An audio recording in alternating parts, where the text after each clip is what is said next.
Bonjour et bienvenue sur Marqueur, votre podcast 100% marketing durable, car je suis convaincue que le marketing durable, c'est le marqueur de la bonne santé des entreprises. Le marketing, c'est le cœur de l'entreprise avec la proposition de valeur, des produits ou services. Et gérer des projets marketing avec le cœur nous emmène plus loin dans la formulation d'une offre qui fait sens aussi bien pour vos clients que pour vos collaborateurs. Je m'appelle Diane Cantan et après plus de 20 ans en marketing et communication digitale, j'ai décidé de partager ces convictions en réalisant des épisodes en solo ou avec des invités où j'aborde les différents sujets de marketing durable, communication responsable, numérique responsable et plus largement des enjeux liés à la RSE.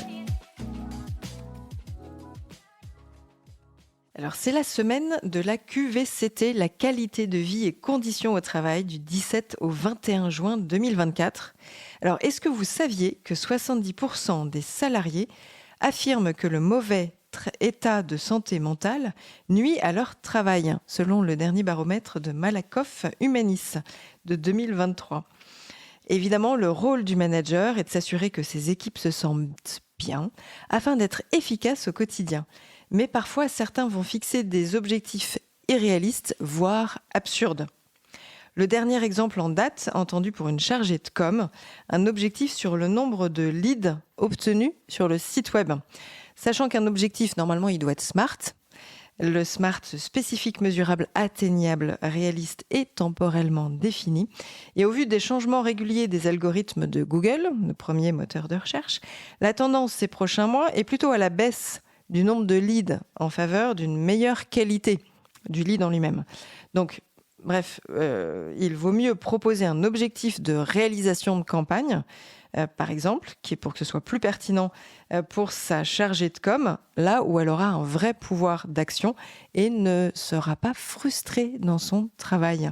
Ce qui peut amener d'autres problématiques liées au RPS, les risques psychosociaux. Donc pour mieux comprendre cette santé mentale psychosociale, aujourd'hui j'ai invité Elisabeth Lafosse, dont c'est le job depuis longtemps. Bonjour Elisabeth. Bonjour Diane. Alors, est-ce que tu pourrais présenter à nos auditeurs quel est ton parcours et ensuite quel est ton job aujourd'hui ? Tout d'abord, merci de m'accueillir dans ton podcast Marqueur. Ravi. Je suis là avec grand plaisir pour parler de sujets qui m'animent depuis maintenant une quinzaine d'années. Oui, alors peut-être qu'on peut dire où est-ce qu'on s'est rencontrés. Si tu veux. À cette fameuse formation en vie avec l'équipe de choc de Catherine, Karine et Charlotte, auxquelles on échange beaucoup. Absolument. Et alors tu étais dans la promo des Intrépides, ça porte bien mon nom. Je vais te raconter comment je suis arrivée chez Envie parce qu'en fait, mon parcours est assez, on va dire, un petit peu exceptionnel, on va dire. Je suis infirmière, moi, de formation, un métier que j'aime profondément. Donc, infirmière de soins depuis les années 95. J'ai travaillé longtemps à l'hôpital et puis j'ai eu je suis devenue maman avec 4 enfants. Et à un moment, je me suis dit, travailler un week-end sur 2 en 12 heures, ça devenait compliqué. Donc, j'ai recherché quelque chose qui était plus en relation avec une vie de famille. Et on m'a dit, va donc en santé au travail. Enfin, médecine du travail, on disait ça à l'époque. J'avoue que c'était pour moi un univers complètement inconnu, avec beaucoup de jugements et de perceptions vraiment négatives sur le sujet. Et puis, j'ai rencontré un médecin du travail qui m'a embauchée en 2008 dans une grande entreprise du CAC 40 et qui a commencé à me décrire cette santé au travail. Et j'ai fait « waouh », ça c'était mon effet « waouh ».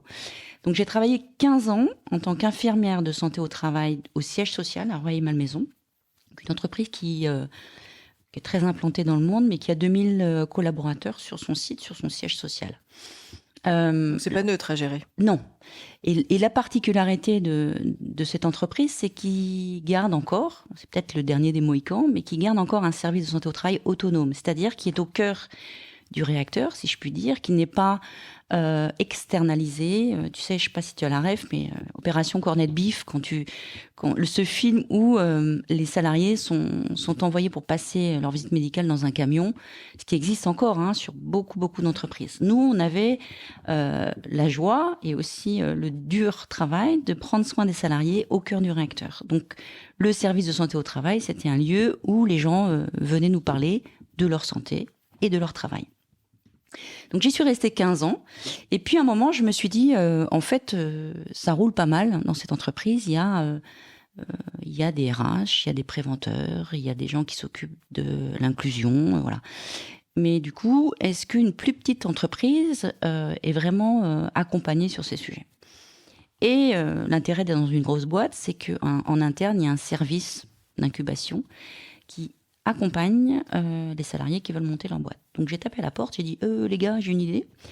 Et ils m'ont accompagné pendant 9 mois pour un peu élaborer mon projet. Je suis passée en commission et ils m'ont dit ok, sauf que tu es infirmière, en termes de marketing, commerce, il y a peut-être un sujet à aller explorer. Voilà, où ils m'ont proposé Envie. Ils m'ont dit, on a entendu parler de Catherine Barban, sa nouvelle école des indépendants, est-ce que tu veux y aller ? Je dis carrément.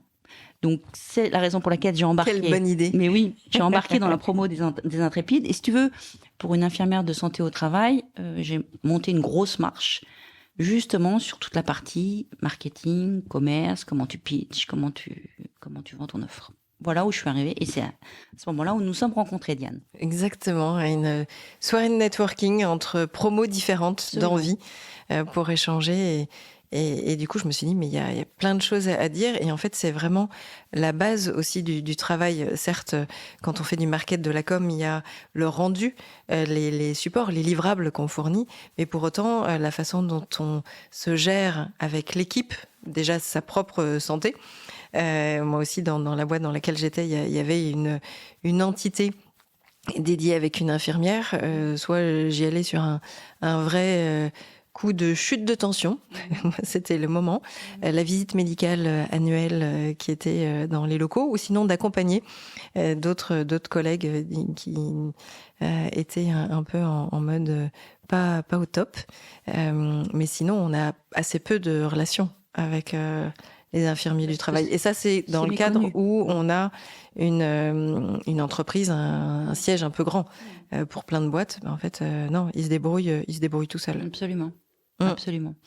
Alors, justement, d'où l'idée, c'est que je me suis dit, pourquoi pas ne pas créer un cabinet, faire du conseil sur la prévention des risques psychosociaux. Donc, je me suis associée avec une autre infirmière avec laquelle j'avais travaillé dans ce groupe. Et nous sommes donc partis un petit peu. Notre mission, c'est de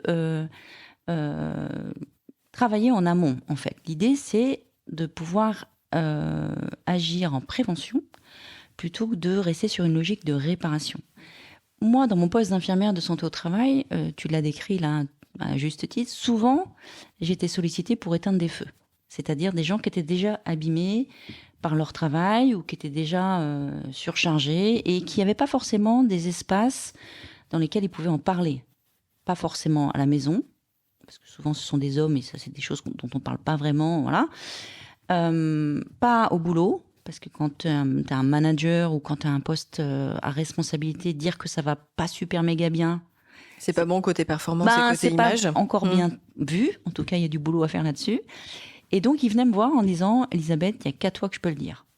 Donc, c'était un lieu où vraiment on a tissé un lien de confiance et de libération de la parole.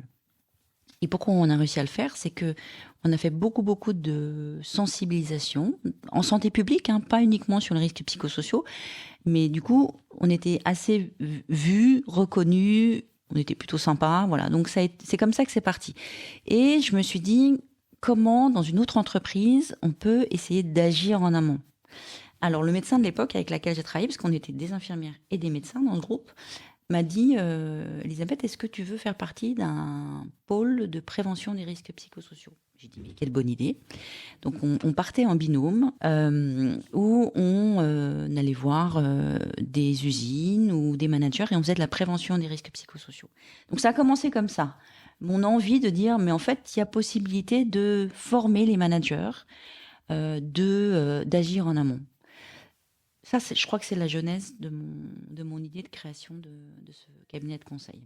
Et alors aujourd'hui, qu'est-ce que tu proposes ? Quelles sont les prestations ? Alors, les prestations qu'on propose, c'est bien sûr d'accompagner les entreprises qui sont challengées sur ces sujets ou pas forcément, capées, d'accompagner les entreprises sur la prévention des risques psychosociaux, d'accompagner les dirigeants ou les DRH à se dire il y a peut-être possibilité d'agir en amont.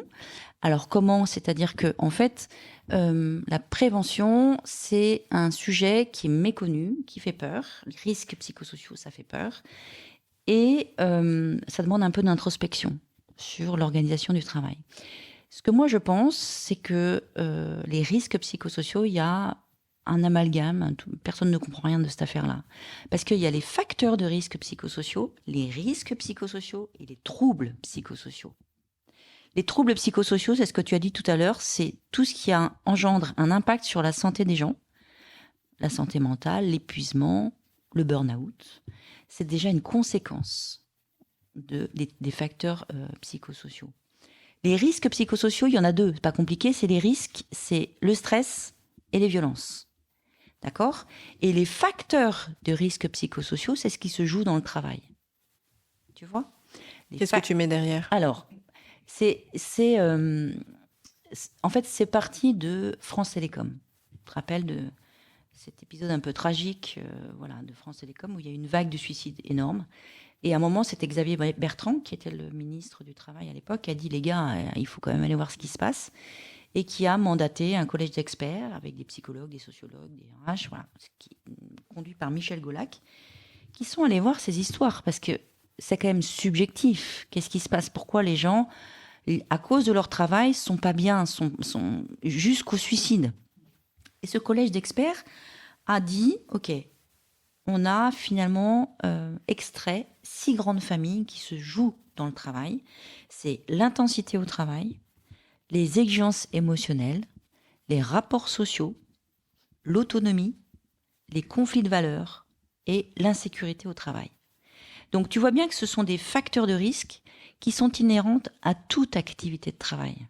Tout le monde, dans son activité, quand il bosse, sont soumis à ces facteurs de risque. Donc l'idée, nous, avec Marie, mon associée, et avec notre cabinet qui s'appelle Laborescence, faut le nommer quand même. Labor, parce que ça peut gratter, tu sais, le labor. Le travail, la dureté. La dureté, voilà. Difficulté. Et si on apporte du sens, ça fait laborescence comme une arborescence. Et donc nous, on essaye d'accompagner les dirigeants on va aller bosser, aller chercher ce qui peut s'améliorer dans le travail, tu vois. Par exemple... Donc ça, tu le vois au niveau de l'organisation en tant que telle ou au niveau personnel du dirigeant? Alors non, au niveau de l'organisation. Parce que moi, intimement, je suis persuadée qu'il y a des possibilités d'agir sur l'organisation pour éviter que ça ait un impact sur la santé des gens. Par exemple, l'intensité au travail, on sait qu'une des majorités des choses qui ennuient les salariés, c'est quand même la charge de travail. Tout le monde t'entend dire je suis sous l'eau, enfin tu vois dans le langage courant. Exactement. C'est quoi? Comment est-ce qu'on peut agir sur ces charges de travail? Mais il y a plein de choses à faire. Déjà une charge de travail qui est mise en discussion avec un manager qui écoute ce qu'est en train de vivre ses salariés, elle est beaucoup mieux vécue. Si on parle de ce qui se joue dans la charge de travail, si le manager dit vas-y, raconte-moi, c'est quoi ton sujet? Comment je peux t'aider? Comment je peux élaguer? Comment on peut mettre une intelligence collective pour résoudre ton problème? Tu vois, c'est facile. En tout cas, il y a des solutions avant que les gens s'épuisent. Et la santé au travail, quand on en discute en vrai avec les dirigeants, t'as une perception qui est extrêmement négative. C'est l'inaptitude, c'est les arrêts de travail, c'est les emmerdes en fait. Pardon, mais alors que la santé au travail, si on prend le truc dans l'autre sens, si on change complètement le paradigme, si un salarié est en bonne santé, c'est un salarié qui est efficace, engagé, qui reste et qui est performant. Et il y a plein de choses que les managers, que les dirigeants font pour garder les salariés en bonne santé. Parce que dans les facteurs de risque qu'on retrouve dans le travail, il y a aussi des facteurs de ressources. Par exemple, une charge de travail, elle peut être extrêmement mieux vécue s'il y a un facteur de ressources qui est existant, c'est-à-dire un manager soutenant, une équipe qui est là, tout le monde se relève les manches et on y va, tu vois. Et en fait, la santé psychosociale, c'était cette espèce d'équilibre un peu ténu de « ok, il y a du taf, mais qu'est-ce que je bichonne, qu'est-ce que je mets en place collectivement pour pouvoir faire face à ça. Moi, ce que je voudrais un petit peu faire changer encore dans le mindset, c'est de se dire finalement, c'est pas aux salariés de façon individuelle de s'adapter. Mais c'est vraiment à l'organisation du travail de mettre des choses en place pour aider le salarié. Exactement. Mais alors, qu'est-ce qui pourrait être mis en place, justement? Alors, des espaces de discussion, par exemple. Tu vois, nous, c'est ce qu'on propose. C'est comment, ensemble, on peut parler de ce qu'on vit dans le travail, de ce qui se passe dans le travail. Moi, je pense qu'il faut fondamentalement écouter les managers sur leur travail, leurs problématiques métiers, leurs problématiques relationnelles, parce qu'ils ont tous les mêmes. Et quand tu mets autour d'une table des managers et qui disent moi j'ai ça comme problème et moi j'ai ça comme problème, moi j'ai une idée, c'est de l'intelligence collective en fait, tu vois, et les gars se disent mais tu fais ça comme ça, mais c'est fabuleux, et donc il y a une espèce d'émulation qui se produit sur je suis pas seule, il y a des façons d'agir. Après, nous, ce qu'on offre chez Laborescence, c'est de la formation, de la sensibilisation auprès des dirigeants et des comités de direction, parce que il y a forcément il faut qu'il y ait un sponsoring là-dessus. Si le dirigeant est complètement fondamentalement persuadé que l'humain, son potentiel humain, c'est celui-là qui fait marcher sa boîte et pas autre chose, il y met le paquet. Il y met le paquet sur je comprends ce qui est en train de se jouer. Si j'arrive à me saisir de ce que je peux améliorer dans le travail, il y aura moins d'impact sur la santé de mes collaborateurs, donc moins d'absentéisme, moins de turnover, plus de fidélisation. Les gens vont rester. Et puis, il va mettre un peu en place quelque chose qui à la sortie du Covid, si tu veux, les gens se sont dit tout peut basculer. Et donc, il y a un rapport au travail qui a changé. Et ça... ça, tu l'as senti vraiment depuis 2020? Mais évidemment, les gens sont dans une attente de sens, d'écoute, voilà, c'est pas... Ou d'attention, équilibre vie pro, vie perso. Alors, l'équilibre pro-vie perso, évidemment. Alors, le télétravail, à mon avis, c'est quelque chose d'intéressant. Mais je me souviens d'avoir une discussion avec un DRH qui disait, à la sortie du Covid, c'est bon, maintenant, on va ramener les gens au boulot. Mais je lui disais, mais en fait, quand ils étaient en télétravail, ils bossaient. C'est pas une histoire de lieu, c'est une histoire de flexibilité. Alors, le cadre, l'entreprise doit donner un cadre, mais laisser une flexibilité aux salariés. Et il y a plein de gens maintenant dans les boîtes... sur les recrutements qui disent mais alors vous avez combien de jours de TT chez vous? Voilà. Mais ça fait partie des critères, au-delà du salaire ou du job ou de la mission. Bien sûr. C'est à quel moment il y a eu cette écoute de mon équilibre vie pro vie perso, parce que j'ai apprécié de pas faire 1 heure de transport, voilà. Je pense qu'une entreprise qui a compris ça, c'est-à-dire que en fait je parle souvent de ces histoires de couches de lasagne dans la santé psychosociale, parce qu'évidemment, tu as des couches personnelles, évidemment, tu as des couches professionnelles. Souvent, j'entends des gens qui me disent « Ouais, mais elle a fait un burn-out, c'est parce que... elle est divorcée ou elle a des problèmes avec ses enfants. » Voilà. Oui, et on s'en fout, en fait, parce que à quel moment l'entreprise, elle est soutenante là-dessus? Est-ce qu'elle a une politique d'aide aux aidants? Est-ce qu'elle a une politique de télétravail pour un peu réduire les couches perso pour que le salarié se sente bien? Tu vois, la frontière du pro et du perso, elle n'existe plus maintenant. Elle est complètement ténue, elle est floue. Le pro s'invite toujours dans le perso et le perso s'invite dans le pro. Et oui. Et donc, une entreprise qui a saisi ça, qui met des choses en place, elle fidélisera bien sûr. Et il y aura un vrai intérêt à rester dans cette entreprise. La peur du manager ou du dirigeant, c'est l'abus par rapport à ça. C'est de se dire, si je laisse un bout du bras, il va me prendre tout le bras en entier. Quoi. Mais c'est vrai, c'est sûr. Mais moi, dans ma vie, j'ai vu plus de gens qui venaient bosser avec des histoires personnelles ou des histoires de santé de malades, c'est le cas de le dire, plutôt que de gens qui abusaient du système, tu vois. Pourquoi ? Parce que je pense, moi, fondamentalement, que le travail est un facteur de santé. Le travail, c'est par lequel tu t'accomplis, tu te réalises. Tu sais, la chanson d'Henri Salvador, le travail c'est la santé, et tu t'enlèves la partie, ne rien faire, c'est la conserver. J'y crois pas. J'y crois pas, parce que on sait que la santé mentale des gens qui sont sans emploi est encore pire que les gens qui sont en emploi. Donc, comment on fait pour travailler sur l'organisation du travail, pour garder les gens en bonne santé, qui soient motivés, engagés, performants, et parce que ils savent bien que l'entreprise c'est pas le monde des bisounours, qu'il y a des objectifs à tenir, il y a des choses, des attendus, des objectifs. Alors tu parlais des objectifs SMART. Évidemment que ça, c'est un peu dans le monde un peu rêvé. On sait bien que dans la vraie vie, c'est pas toujours comme ça que ça se passe. Mais si on en parle avec les managers, si on en parle avec les dirigeants, que si vous continuez à faire n'importe quoi sur des objectifs qui sont intenables, les gens vont se fatiguer, ils vont se foutre en arrêt et vous allez tout perdre. Tu vois, alors peut-être que c'est quelque chose que j'invente, mais pour avoir discuté avec beaucoup de dirigeants et des RH, ils comprennent ça maintenant. Maintenant, c'est comment on le met en place. Ouais. Tu vois ? La santé, l'OMS, en 1947, dit c'est un complet état de bien-être physique, mental et social. On est bien dans notre sujet là. Social, c'est l'environnement de travail.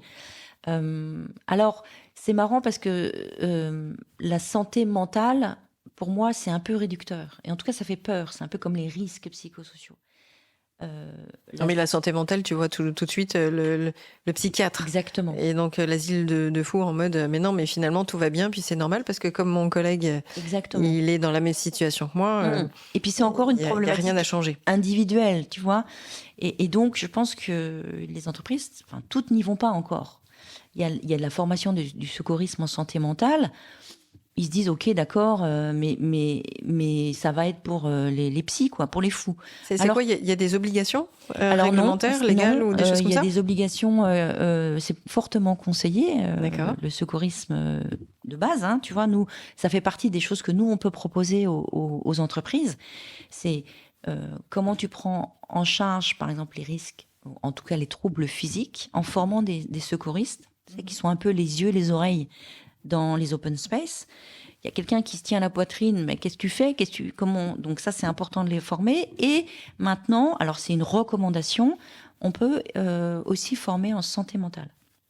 Mais tu vois, ce sujet-là, pour moi, c'est encore quelque chose qui se met en place sur un peu une fin de course. C'est-à-dire qu'on met en place des choses qui sont dans une logique de réparation.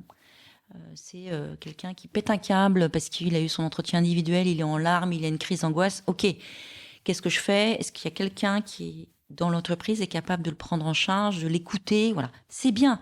Mais si on pouvait déplacer le problème sur pourquoi il pète un câble, qu'est-ce qui se passe ? Ça serait mieux, selon moi. Ouais, c'est toujours cette notion de prévention ou d'être proactif ou réactif. Donc on a besoin de solutions pour les deux. Exactement. Et du coup, tu interviens, toi, sur les deux. Voilà. Alors moi, la prévention primaire, c'est-à-dire qu'on agit avant que tout se parte en sucette. La prévention primaire, c'est, tu sais qu'il y a une obligation réglementaire des entreprises de faire l'évaluation des risques. Le fameux document unique. Exactement. Alors, DUERP. Absolument. Donc l'évaluation des risques physiques, les entreprises savent le faire. Globalement, c'est quelque chose, voilà, la loi 41-21 du Code du travail dit l'entreprise doit protéger la santé et veiller à la sécurité de ses salariés. Les risques physiques, pas de problème. S'il y a un risque de chute, on sait quoi faire. En revanche, les risques... Ou de pénibilité, de porter des choses... On sait globalement mettre en place des actions qui vont prendre en compte les risques, ou en tout cas les éliminer et mettre en place des choses qui vont réduire le risque. Les risques psychosociaux, on n'y est pas, hein, clairement pas. C'est fait sur un coin de table parce que c'est réglementaire. Mais du coup, on ne va pas voir ces 6 grandes familles de Golac où on pourrait dire, OK les gars, on va s'asseoir, on va demander aux salariés. On va leur poser, on va se mettre à leur écoute. On va leur dire, parle-moi de tes exigences émotionnelles. Parle-moi de ta charge de travail. Parle-moi de ton autonomie. Parle-moi de tes conflits. Est-ce que des rapports sociaux, est-ce que avec ton manager ça se passe bien et tes collègues ça se passe bien ? Donc on va pouvoir, si on s'assoit autour de la table en donnant la parole aux salariés, dire il y a des endroits, il y a des sujets où c'est super et du coup on va s'en nourrir. Il y a des sujets où il y a des petits red flags là, par exemple. Moi, avec mon manager, il nous écoute pas, il sait même pas ce que je fais. Enfin, c'est des choses qu'on entend. Hein. Et puis, des endroits où il va y avoir des choses hyper dans le rouge. Et donc, par exemple... des petites phrases warning, c'est ça ? Mais oui. En fait, quand C'est quoi, c'est le les gens, comportement ou c'est les phrases? ben, c'est des phrases qui te remontent de ce qu'ils vivent dans leur chair en tant que salariés, et puis des phrases ou des choses qui sont réellement liées à leur travail. Et là, par exemple, on va se dire, ben là, en fait, il y a une telle charge de travail où il y a un service qui est à feu et à sang parce qu'ils ne savent pas communiquer entre eux et ils passent leur temps à tirer dessus à boulet rouge. Donc ça, c'est des choses qui sont vraiment dans le rouge. Et si on n'agit pas, il y aura forcément un impact sur la santé des gens, sur la santé de l'équipe et finalement sur la santé de l'entreprise. C'est ça, c'est qu'il y a une répercussion sur le chiffre d'affaires parce que exactement. Il y a des choses qui coincent. Exactement. Donc l'évaluation des risques psychosociaux, ça permet de déterminer les sujets qu'il faut prendre tout de suite en priorité et les traiter. Et dire, OK, bon, là, on voit bien que c'est dans le rouge, OK. Donc, on fait un comité de pilotage, on fait un groupe de travail et on discute de comment on peut améliorer les conditions de travail des salariés. Tu vois ?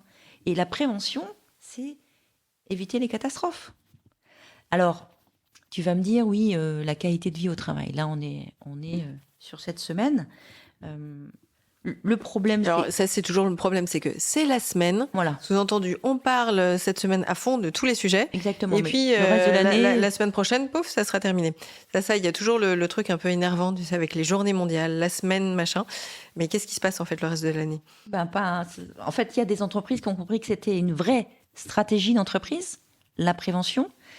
D'autres un petit peu moins, qui se font un peu une caution morale, dire ok, c'est cette semaine. Alors, moi, je vais grossir le trait, mais quand même, on va mettre des baby-foot et on va faire un concours de pétanque. Pardon. Là, si tu veux, l'ANACT, qui a lancé cette semaine de la qualité de vie et des conditions de travail, le sujet de cette année, c'est quand même anticiper le travail de demain. Donc, on n'est vraiment pas sur des sujets on va faire des paniers de fruits frais, pardon. On est vraiment sur l'organisation du travail, sur le quoi. Enfin, moi, je me bats et je m'anime. Voilà. Et le problème, c'est comme les entreprises n'aiment pas trop aller sur ces sujets-là, ils se sont dit, très bien, on va aller sur la qualité de vie et les conditions de travail. Mais du coup, elles se sont occupées des accessoires du travail. Elles ont fait... Et pas du fond. Exactement. Alors, enfin, si, peut-être, mais... pas uniquement. Alors, ouais. C'est sûr qu'une entreprise qui a des beaux locaux, qui a des services qui sont proposés aux salariés, bien sûr que ça améliore la vie des gens. Mais ça suffit pas. En tout cas, depuis le Covid, ça suffit plus. Tu vois, il faut que les entreprises puissent aller sur vraiment le fond. C'est-à-dire, comment et quels sont les moyens pour avoir un travail adapté aux salariés et pas le contraire. Et alors, dans ton optique d'accompagnement, ça signifie, par exemple, si tu mets cette cellule d'écoute, c'est quoi ? C'est une cellule d'écoute qui est dispo en distanciel où tu peux appeler discrètement quand tu veux, ou c'est toi qui te déplaces sur place en disant je suis là tel jour et vous venez quand vous voulez et c'est discret. On a plusieurs offres. Notre offre phare, c'est de pouvoir faire cette évaluation des risques psychosociaux, une espèce de cartographie dans l'entreprise. Et puis après, dérouler un accompagnement. Alors, soit il faut faire des formations aux managers, soit effectivement, il y a des ateliers d'écoute, parce qu'on voit qu'il y a des sujets qui sont mal adressés ou pas forcément écoutés. En santé au travail, on parle beaucoup du travail prescrit, du travail réel. Je ne sais pas si ça te parle, mais en fait, le travail prescrit, c'est quoi ? C'est les objectifs, ta fiche de poste, c'est tout ce qu'on te demande de faire, l'emploi pour lequel on te paye, qui te lie à l'entreprise, par ton contrat de travail. D'accord ? En gros, tu fais du marketing, tac, tac, tac, tu sais ce que tu as à faire. Ça, c'est ton travail prescrit. Okay. Or, ce qui existe et ce qui est méconnu et que nous, on essaye de faire comprendre et en tout cas adresser avec les managers, c'est le travail réel. Qu'est-ce que c'est que le travail réel ? C'est en fait tout ce que tu mets en place, toi, en tant que salarié, pour pouvoir atteindre ton objectif qui t'a été prescrit. C'est tes moyens. C'est tes moyens. Mais c'est tes moyens avec tes aléas, tes interruptions, tes urgences, tes problèmes perso. Les urgences des autres services. Les urgences des autres services, les attendus, tu vois, tout ce qui vient télescoper ce que toi, tu avais normalement été embauché pour faire, tu vois. Et qui ne figure pas sur ta fiche de poste. Et qui ne figure pas sur ta fiche de poste. Mais en fait, pour tenir la barre, les salariés, qu'est-ce qu'ils font ? En fait, ils injectent de leur santé, ce qu'on appelle psychosocial, pour pouvoir y arriver. Et c'est cette espèce de zone grise-là qui est méconnue par les managers. Et nous, on dit, si vous vous préoccupez de ce gap entre la prescription du travail et la réalisation du travail, la vraie vie, le terrain, le jus, tu vois, et bien là, vous allez déjà découvrir des trucs de malade que vous soupçonnez pas. Et en plus, vous allez vous mettre à l'écoute du travail réel. Et là, les salariés vont se dire, ah, enfin, je suis entendu. Je suis entendu, je suis reconnu. On comprend ce qu'on me demande de faire et on comprend que parfois j'ai des trucs, ça grince. Si j'ai pas rendu mon dossier, c'est parce que j'avais ça. Alors, il y a peut-être des choses qui étaient, voilà, qu'on aurait pu corriger, mais juste en prendre connaissance. Et ça, c'est énorme. Ça, tu l'as peut-être vu sur ces dernières années, cette notion de reconnaissance. En fait, les gens manquent clairement de reconnaissance, ils en ont besoin. Versus juste la réalisation d'un dossier, d'un projet ou le salaire. C'est le côté, finalement, c'est peut-être plus important que tout le reste. Je suis fondamentalement persuadée et ce n'est que de l'humain. Exactement. C'est un merci, c'est un bravo. Bien sûr, mais ça reste un peu des fondamentaux qu'il faut quand même rappeler. Je me souviens d'un manager qui me disait, moi, le matin, je dis pas bonjour à mes équipes. Ma stratégie, il me disait, moi, je vais directement dans mon bureau. Je lui dis, mais pourquoi, en fait? Eh ben, parce que je suis tellement sous l'eau que si je vais dire bonjour à Michel, qui tu veux, forcément, ils vont me poser des questions. Ou ils vont me dire, ben non, en fait, du coup, ça va pas trop, machin. Et donc, je m'expose à prendre du retard dans ma propre journée, à régler des problèmes que je ne sais pas faire. Donc, ma stratégie d'adaptation, c'est, je dis bonjour et je ne demande pas comment ça va. Et donc, tu vois, qu'est-ce que perçoit le terrain là? Notre manager, c'est un con, il nous dit même pas bonjour. C'est ça. Alors que lui, c'est sa stratégie d'adaptation parce que lui-même est pas bien.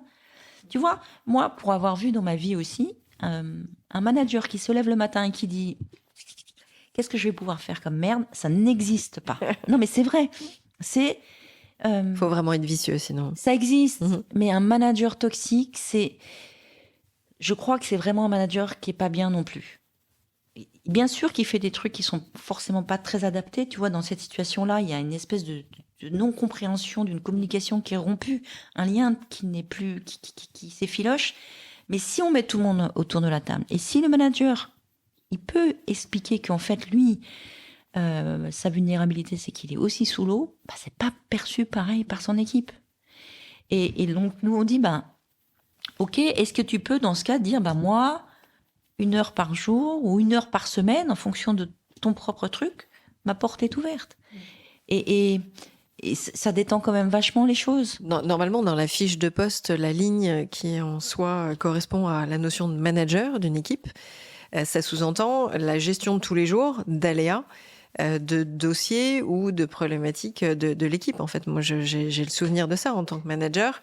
Finalement, il y avait les dossiers que je gérais, mais c'est plutôt comment j'aide mes équipes à avancer dans les leurs et à faire progresser les leurs.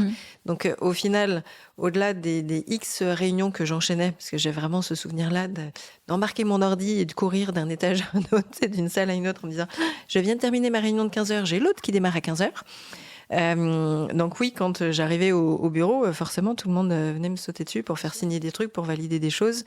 Mais ça faisait partie aussi du job de manager de se garder des créneaux, comme on peut, de se garder des créneaux. Et c'était pas forcément facile parce qu'on se l'intègre pas dans la journée. On devrait, limite, se mettre, je me bloque 1 heure, comme tu disais, de créneaux libres pour les aléas, pour les trucs qui vont tomber dans la journée. Et forcément, il y en a. Et dans la semaine, il y en a tout le temps.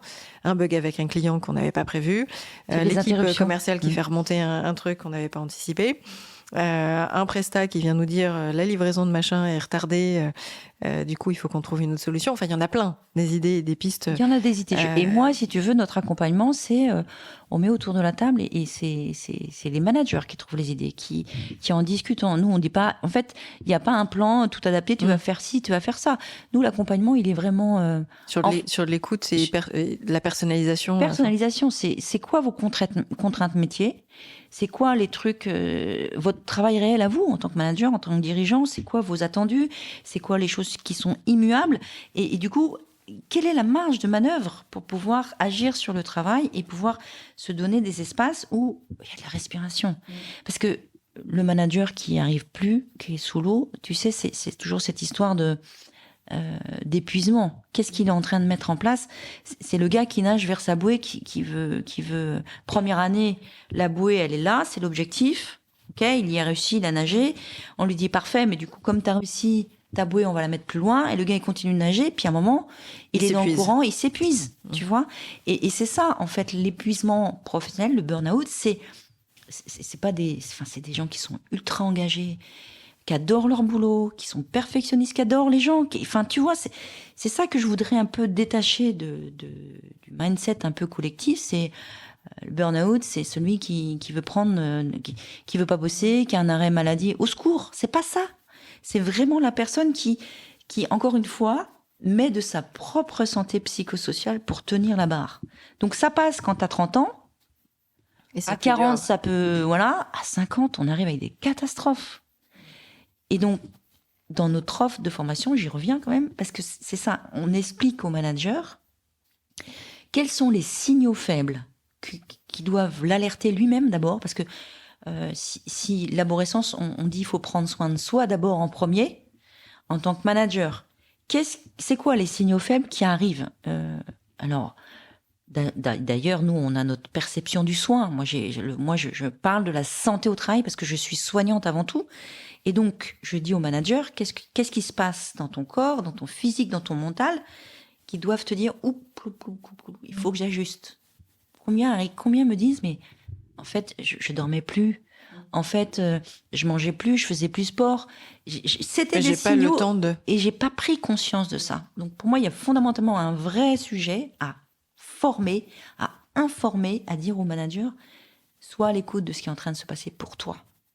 Dans cette même étude, dans cette même étude là que je citais tout à l'heure sur les 70% de salariés que le mauvais état de santé mentale nuit à leur travail, il y en a 46% qui parlent de troubles du sommeil, d'insomnie. Absolument.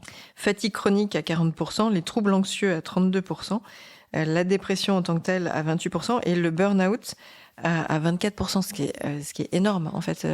Sur 2 millions de salariés qui sont quand même touchés par le burn-out. Donc pour moi, on peut plus continuer comme ça. À un moment, il faut et on peut pas dire que c'est de la responsabilité individuelle. C'est une responsabilité collective sur laquelle il faut qu'on travaille. Oui, il faut trouver cet équilibre. Moi, je me souviens, pendant X années, je partais tôt le matin, je rentrais tard le soir, donc je voyais mes filles très peu. Et quand j'ai décidé de me mettre à mon compte, c'est aussi pour une question d'équilibre vie pro, vie perso, de me dire, bah oui, je peux les voir le matin, je peux avoir le débrief de leur journée le soir quand elles rentrent de l'école.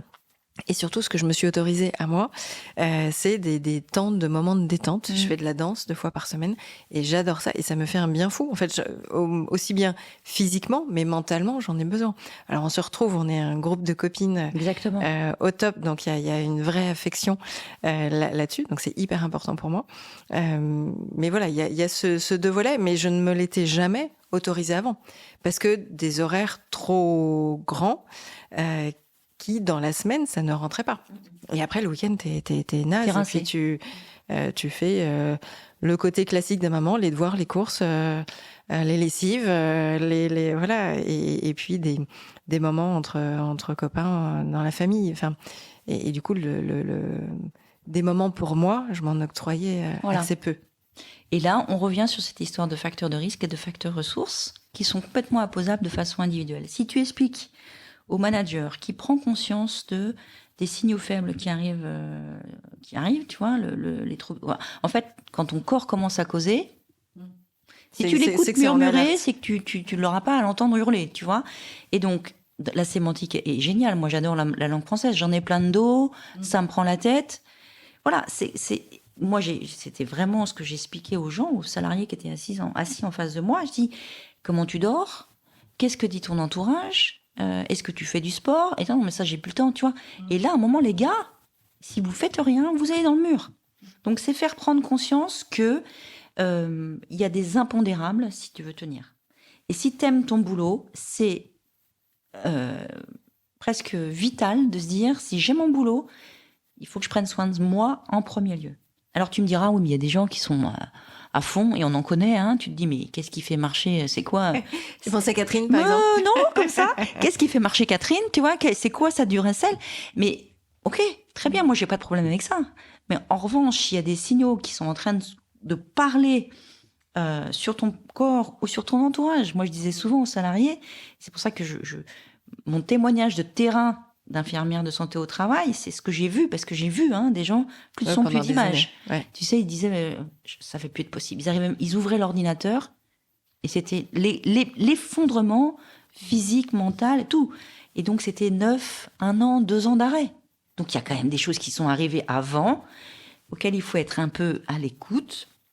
C'est de se dire, bon, ok, ça, il faut que j'ajuste. Ça, il faut que je me remets à faire du sport. Et si ma femme ou mon conjoint me dit, t'es chiant, en fait, tu veux plus rien faire, tu veux plus sortir, tu travailles H24, écoutez ça, écoutez, parce que c'est eux qui vous connaissent le mieux. Le problème de cette espèce d'engrenage dans lequel les gens se trouvent, c'est que ils sont dans le déni. Et c'est un peu, je suis superwoman, je suis superman, et mais tais-toi, ça va pas m'arriver, ça n'arrivera pas aux autres. Et le risque, c'est que la spécificité du burn-out, c'est par définition, tu te prends un mur. Et tu l'as pas forcément vu venir. Et c'est violent. En fait, tu as un impact très très fort. Je les ai vus, les gens, ils étaient dans le garage, ils disaient, viens me chercher, je sais pas ce qui se passe. Je suis bloquée, je peux plus avancer. Donc, c'est pas quelque chose. Alors, ça se met en place de façon insidieuse, mais par rapport à une dépression, je donne toujours un peu cet exemple du gars qui est sur le bord le mec qui nage là. Celui qui est en dépression, il voit la bouée, il y va pas. Tu vois, il rentre même pas dans l'eau parce que c'est too much. C'est impossible pour lui. Alors que le gars qui est en pré-burnout, il va tester. Exactement.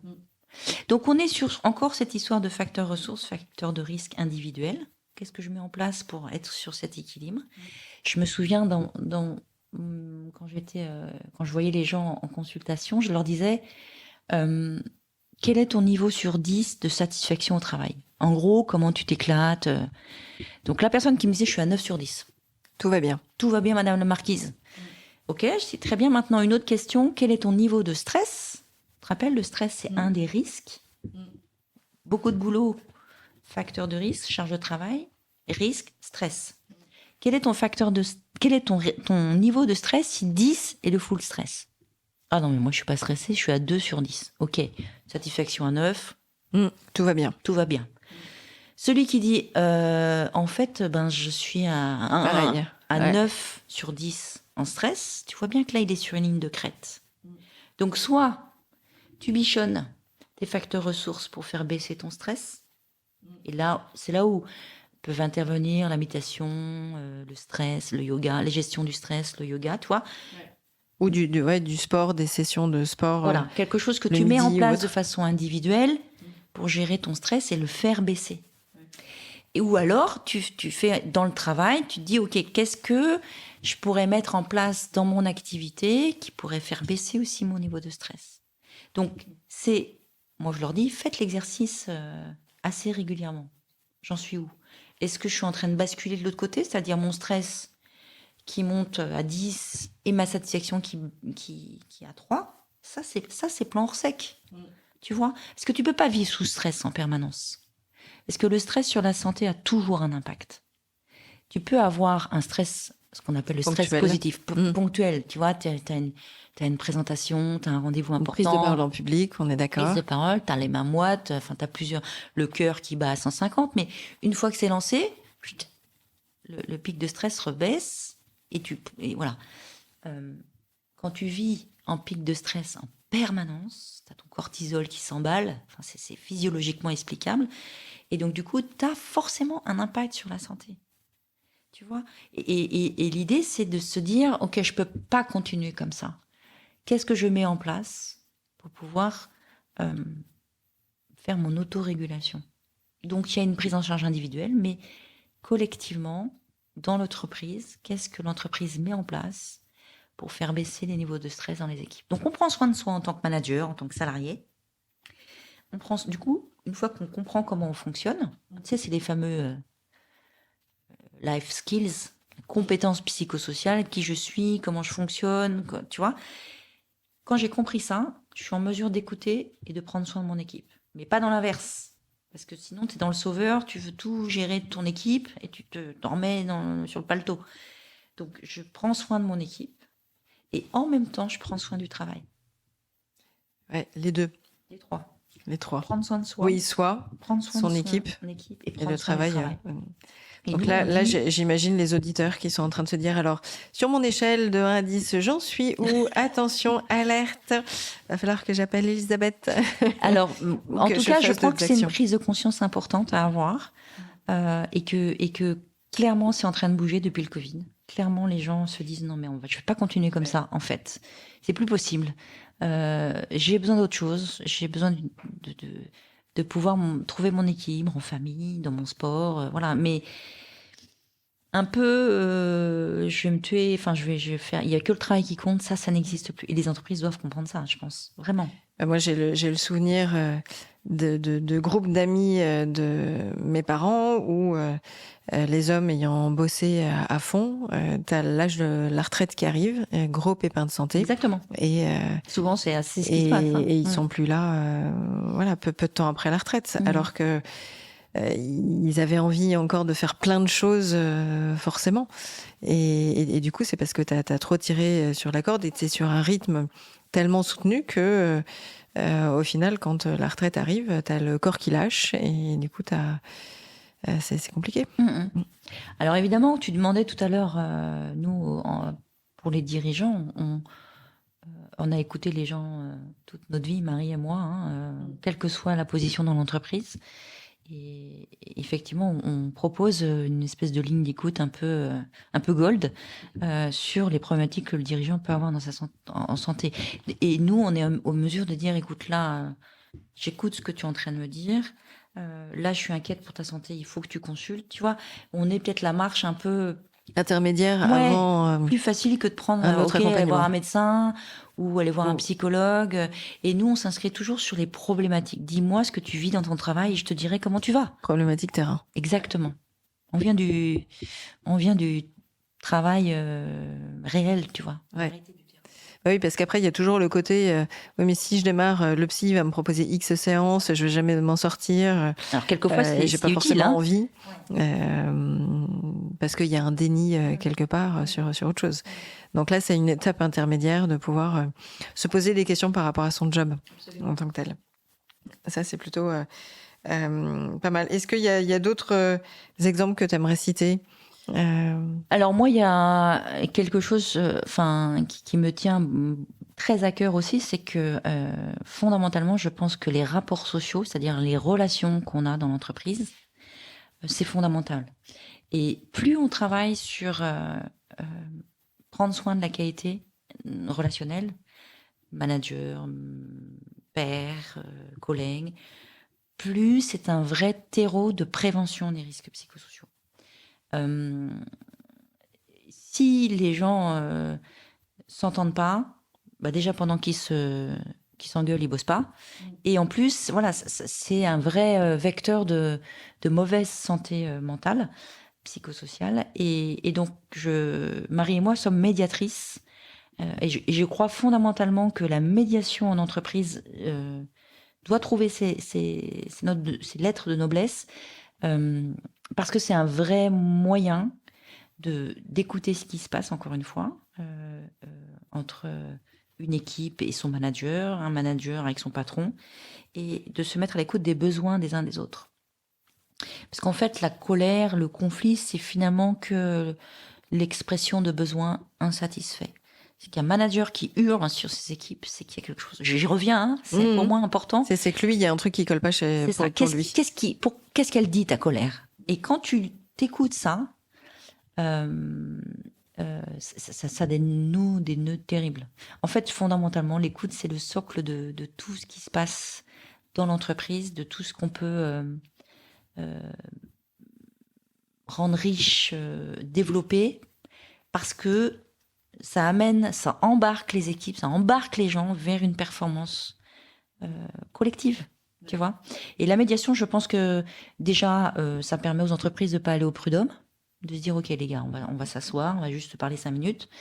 Et ça veut dire que les gens, encore une fois, sont reconnus dans ce qu'ils vivent dans le terrain. Et il y a un espace dans l'entreprise qui leur est dédié. Et pour moi, c'est vraiment un facteur de prévention et de santé. Voilà, j'ai plein d'exemples. Je pourrais continuer à en parler jusqu'au bout de la nuit, Diane. Mais vraiment, je pense que c'est un puissant moteur de ce qu'attendent les gens, de sens. Et puis, c'est tout bénef, voilà, sur la performance de l'entreprise. Ouais. Voilà. L'écoute.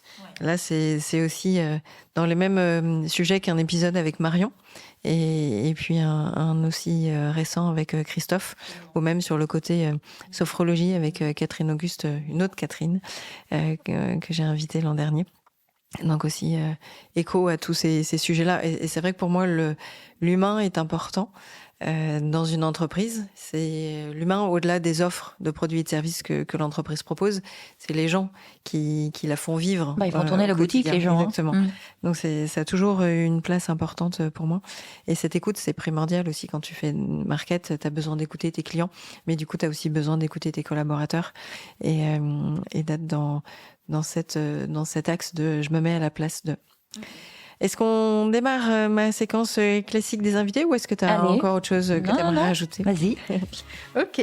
Alors, la question classique de mon podcast se nomme marqueur, qui signifie que c'est le marketing durable et le marqueur de la bonne santé des entreprises. Tu vois, on parle de bonne santé.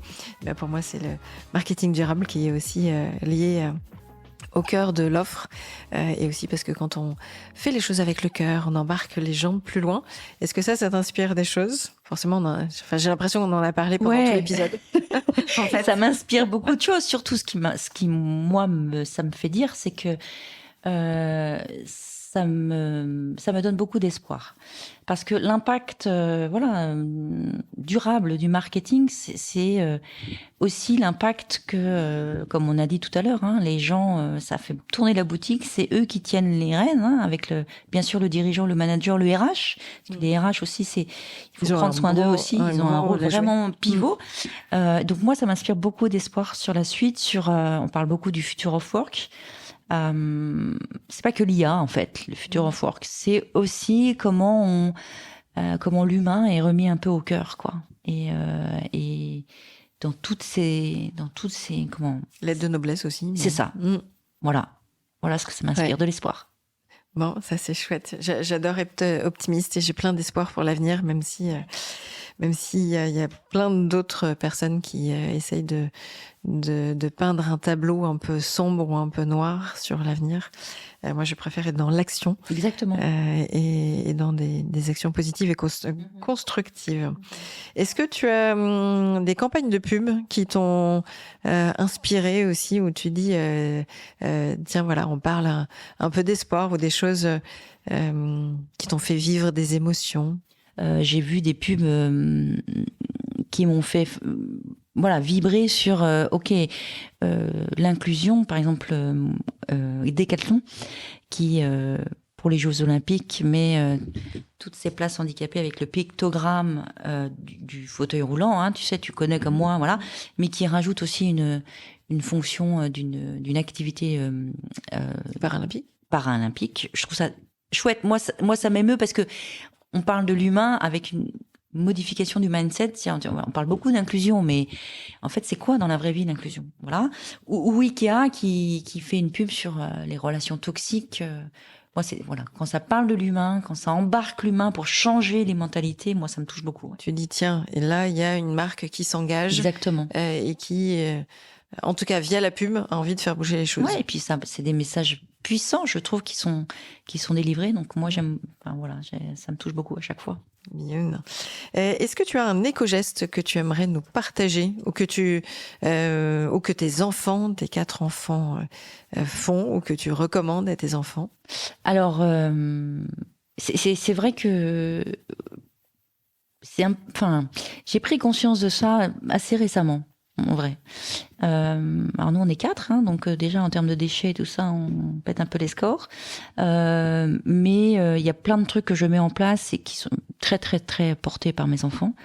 Mais après, j'ai l'impression de faire des micro-machins, tu vois. Mais bon, j'essaye de prendre mon vélo le plus possible. On a vachement réduit la consommation de viande, et pourtant c'est des viandards chez moi. Voilà, des petits trucs. Finalement, oui, cette histoire de colibri quand même. Hein, mais bon, on essaye de réduire. J'ai fait mon calcul d'empreinte carbone, et il y a du taf encore. Ouais. C'est bien, ça signifie qu'il y a une vraie prise de conscience. Ouais. Et donc, si tu as ton objectif, tu as tes plans d'action derrière, mettre en place et à sensibiliser. Ouais, mais j'ai encore du chemin à parcourir. Mais tu vois, encore une fois, l'écologie humaine, j'aime pas trop ce terme parce que je trouve ça fait un peu 1984, tu vois, un peu manipulation. Mais voilà, moi, c'est aussi ça, c'est dans l'avenir, dans le future of work, qu'est-ce qu'on met en place comme un peu éco-geste entre nous, quoi, en termes de relations, pour que ça aille vers le mieux. Voilà. Pas forcément un éco-geste vis-à-vis de la planète, mais déjà vis-à-vis de soi-même. Ça de respect, d'écoute.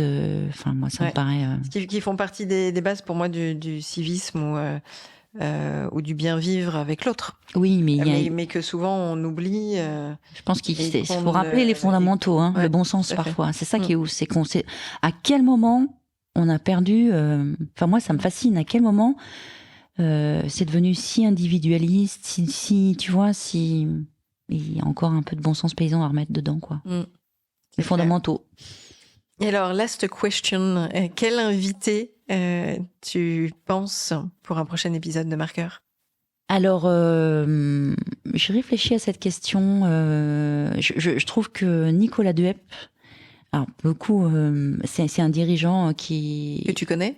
Alors que j'ai rencontré, que j'ai beaucoup écouté, qui a écrit un bouquin et que tu vois assez partout. Il était dirigeant avec une entreprise, son entreprise qui a été cotée en bourse. Et ce gars-là, c'était un peu pareil, 4 enfants, un peu le warrior, hyper sportif, hyper sain dans son corps, dans son esprit. Et un jour, il a fait du vélo et il a fait un arrêt cardiaque de 53 minutes. Ce qui est énorme. Ce qui est énorme. C'est un miraculé. Et d'ailleurs, il en parle avec beaucoup, beaucoup de waouh. Enfin, moi, ça me touche beaucoup. Et lui, il fait maintenant des conférences. Je suis sûre qu'il sera très heureux d'en parler avec toi sur la performance du cœur. Parce qu'il est, bien sûr, hein, au sens figuré, au sens propre. Son cœur s'est arrêté et du coup il dit, les gars, un peu ce que je dis moi, les gars et filles, il y avait des choses avant, warning, voilà. Et donc il témoigne, c'est très chouette, vraiment. J'espère que tu pourras l'avoir parce que ça serait cool. C'est très inspirant. Ouais. En tout cas, tu as été aussi inspirante. Merci, Diane. Avec plein d'idées, plein d'attention portées. J'espère que ce soit les collaborateurs dans les équipes vont être attentifs à un certain nombre de points, mais aussi les managers, les dirigeants qui nous ont écoutés et entendus auront envie d'aller plus loin sur ce vaste sujet de la santé mentale et d'aider et d'accompagner l'ensemble de leurs troupes pour que leur entreprise aille mieux et reste en bonne santé. C'est tout à fait la mission et la raison d'être de Laborescence. Merci Diane de m'avoir donné la parole. Merci beaucoup Elisabeth. À bientôt. Merci d'avoir écouté jusqu'au bout cet épisode. J'espère que mon invité ou mes invités vous ont inspiré et donné envie de passer à l'action. Alors n'hésitez pas à mettre 5 étoiles sur votre plateforme d'écoute favorite. Vous pouvez évidemment me laisser un message sur LinkedIn ou Instagram en m'indiquant les sujets que vous aimeriez que j'aborde et les invités que vous aimeriez entendre. J'ai besoin de vos likes et abonnements pour faire connaître mon podcast. Alors, n'hésitez pas à en parler autour de vous et à partager sur les réseaux sociaux. Allez, je vous dis à très vite. Ciao!